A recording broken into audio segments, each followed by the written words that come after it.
ये कहानी है एक असफल गोल्डमैन और एक सफल बीमा एजेंट की।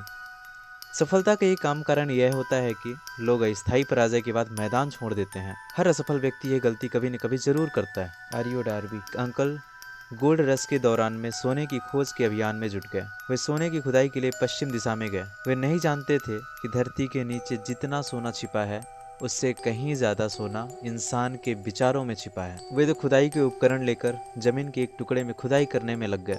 कई सप्ताह की मेहनत के बाद उन्हें चमकते हुए सोने की झलक दिखाई दी, परंतु उस सोने को सतह तक लाने के लिए मशीनों की जरूरत थी। चुपचाप उन्होंने खदान का मुंह ढक दिया और मैरीलैंड के अपने घर वापस लौट गए। उन्होंने अपने रिश्तेदारों और अपने दोस्तों को सोने की खुदाई में सफलता के बारे में बताया।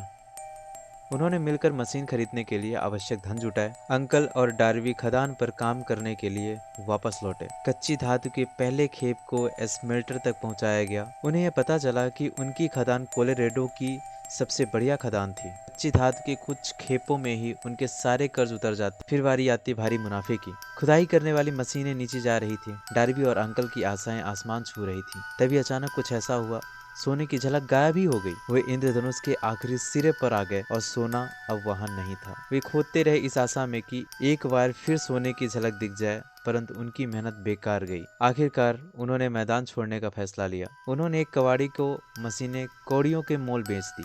कबाड़ी ने एक माइनिंग इंजीनियर को बुलाकर खदान का इंस्पेक्शन करवाया। इंजीनियर ने सलाह दी कि यह प्रोजेक्ट इसलिए असफल हुआ क्योंकि उसके मालिक को यह नहीं पता था कि खुदाई के दौरान बीच में फॉल्ट लाइन आती है। उसके विश्लेषण के अनुसार सोने की झलक उस स्थान से मात्र 3 फुट नीचे थी जहां डार्बी ने खुदाई बंद की थी, और इंजीनियर का अनुमान बिल्कुल सच साबित हुआ। कबाड़ी को खदान से लाखों करोड़ों डॉलर का सोना मिला, सिर्फ इसलिए क्योंकि वह जानता था कि हार मानने से पहले एक विशेषज्ञ की सलाह लेना उचित होता है। बाद में मिस्टर डार्बी ने अपने यह नुकसान की कई गुना भरपाई कर ली जब उन्होंने यह खोज लिया कि इच्छा को सोने में बदला जा सकता है। यह खोज उन्होंने तब की जब वो बीमा बेचने के बिजनेस में थे।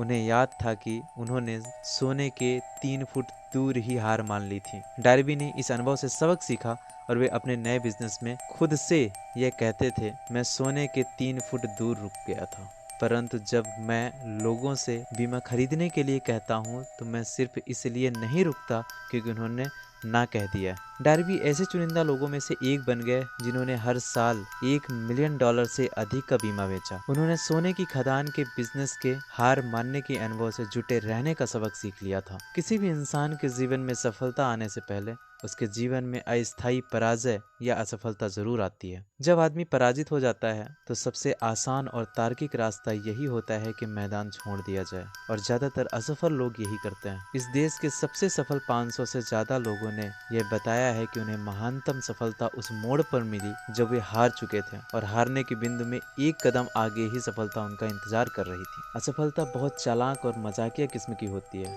इसे लोगों को तब गिराने में मजा आता है जब सफलता उनके बहुत करीब होती है। कोई भी ताकत आपकी इच्छा शक्ति से बड़ी नहीं होती, इसीलिए कहा जाता है मान लो तो हार है और ठान लो तो जीत। धन्यवाद। अगर आपको ये कहानी अच्छी लगी तो चैनल को सब्सक्राइब और वीडियो को लाइक ज़रूर कीजिएगा।